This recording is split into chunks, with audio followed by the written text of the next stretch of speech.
What's more dangerous on Valentine's Day? Falling in love or surviving the date? Welcome back to The Final Cut, your daily post in horror, where we cut through the noise and get straight to what matters in genre film, culture, and chaos. I'm Travis. Before we get into today's stories, let's jump in and take a quick look at what's happening with our sponsors. Over at Grub, remember, it's always 15% off the moment you hit the site. It's Black History Month, so if you're looking to add titles like Candyman or I Am Legend or Sinners, there are DVD deals under $10 right now. They've also got pretty scream-worthy Valentine's Day Blu-ray deals, including Dr. Giggles, Man's Best Friend, and Pet Sematary 2. Collectors take note, Sky Captain and the World of Tomorrow limited edition steelbook drops April 21st. The Deer Hunter limited edition 4K steelbook lands April 7th. And over at Fanatical, you've got 8 days left on the Build Your Own Resident Evil Demonic Edition bundle. Neo 3 Digital Deluxe Edition also releases February 5th. You got 26 days left on the Fight to Survive bundle. And don't forget, later this month, Resident Evil Requiem drops on February 26th, 27th with standard and deluxe editions. If you sign up for that Fanatical newsletter, you'll never miss the drops or bundle deals. All right, now let's get into today's top horror stories. First up, the lovely Valentine's Day horror is officially becoming its own lane.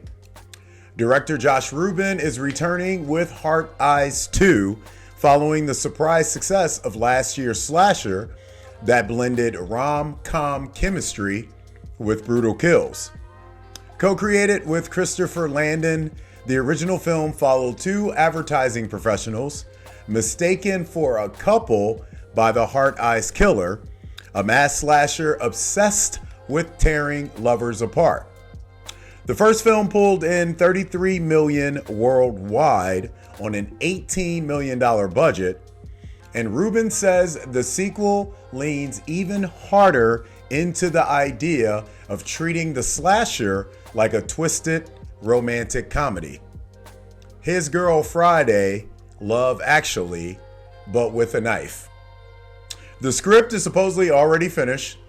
Rubin is back to direct, and the team believes the concept has real franchise potential. I do too. My question for you guys, though, is Valentine's Day horror finally becoming its own slasher tradition? Don't forget about Groundhog's Day also. Let me know your answers in the comments ahead. Next up, psychological horror fans, this one sounds quietly devastating. Broken Bird lands in U.S. theaters April 24th. That's my mom's birthday. Big shout out to Mom. Distributed by Catalyst Studios and Seismic Releasing. The film stars Rebecca Calder as a lonely mortician whose search for love and belonging turns disturbingly intimate as grief and desire collide. Directed by Joanne Mitchell, this is a character-driven, emotionally heavy debut that premiered as the opening film at Fright Fest London and earned festival acclaim across Europe. This isn't jump scare horror, it's slow, uncomfortable, and deeply human. My question for you guys is, do you prefer horror that scares you or horror that stays with you? Let me know your answers in the comments ahead. And finally, good news for fans of existential dread. Makia Monroe says she's heard good things about They Follow, the long-awaited sequel to It Follows. Director David Robert Mitchell is still attached.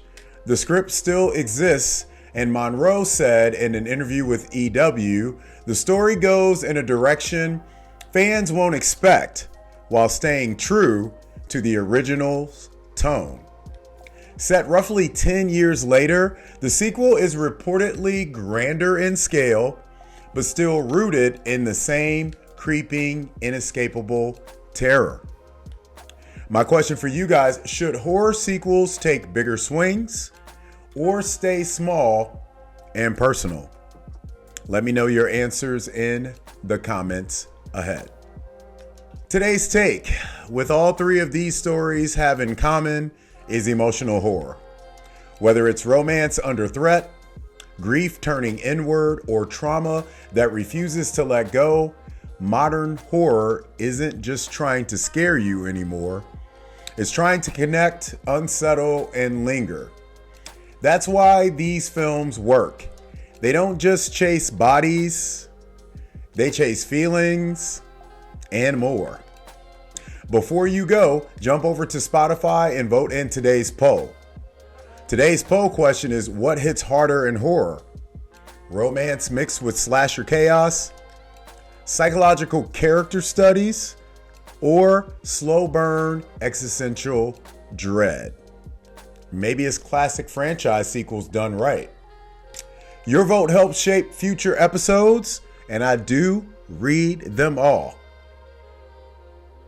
Don't forget to DM us at HMUNCUT with tips or breaking horror news.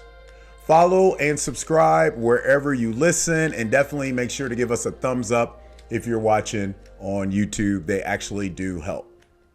That's it for today's episode of The Final Cut, your daily pulse in horror. New episodes every weekday. Until tomorrow, you guys know the drill. Keep the lights on.